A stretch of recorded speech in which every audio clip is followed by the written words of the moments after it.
Throughout this course, I really connected with the section on colonization and decolonization of the diet.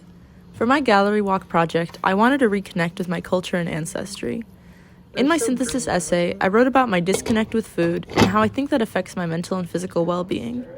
Inspired by the article, I decolonized my diet for Black History Month. I am taking this opportunity to decolonize my own diet as an experiment. I will be making huaraches de nopal, a recipe that I found in the book Decolonize Your Diet. Someone said, "This is what a cactus smells like." I think I would not hesitate to agree with them. The recipe is simple enough. Rather than making huaraches out of corn masa, the recipe opts for nopal paddles. We boiled, drained, rinsed, scored, then fried the paddles on a skillet. I've never had cactus before, but lots of other Hispanic people I know have, including my mom, who said it's good, she's just never made it for us before. This is supposed to be a healthy alternative since it uses vegetables. When I went to the Mexican store the other day to get ingredients and to get tamales because the season is upon us, I was still torn between exactly what I wanted to make from the book. When I saw the nopales, the recipe came to mind and I was eager to try. In class, we discussed the effects that colonization had on indigenous lifestyle, well-being, and diet. It puts into perspective how much of what I eat every day comes from a history of colonization, or at least is a product of processed food in the 21st century.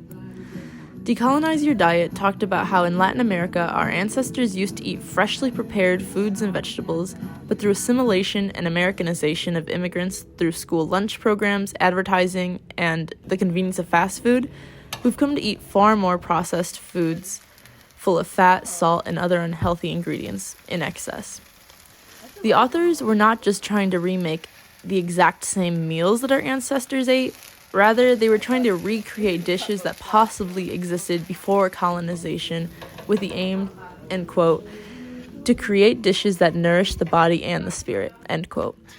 After the paddles themselves are prepared, it is time to make beans and add toppings. I tried to use what we already had available at home. Otherwise, I got necessary ingredients from the local Mexican store. I added sour cream, guacamole, salsa, and queso fresco.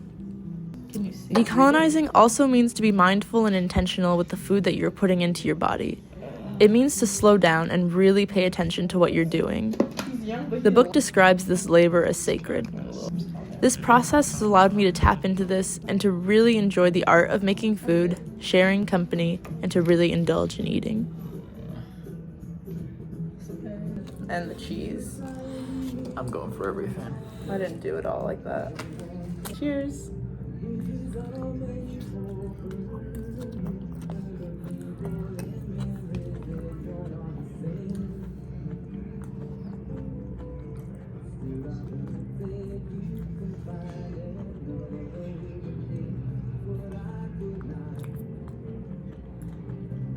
It's not a bad texture. Yeah. It just tastes like a big vegetable. Not in a bad way. I can see it being a good base to eat stuff off of. Yeah. Yeah. What would you give it out of 10? I would give it a solid 8 out of 10. I would give it 7.5, 8. It's pretty good. It's got like a watery texture. Almost like Oh my god. Okay, goodbye.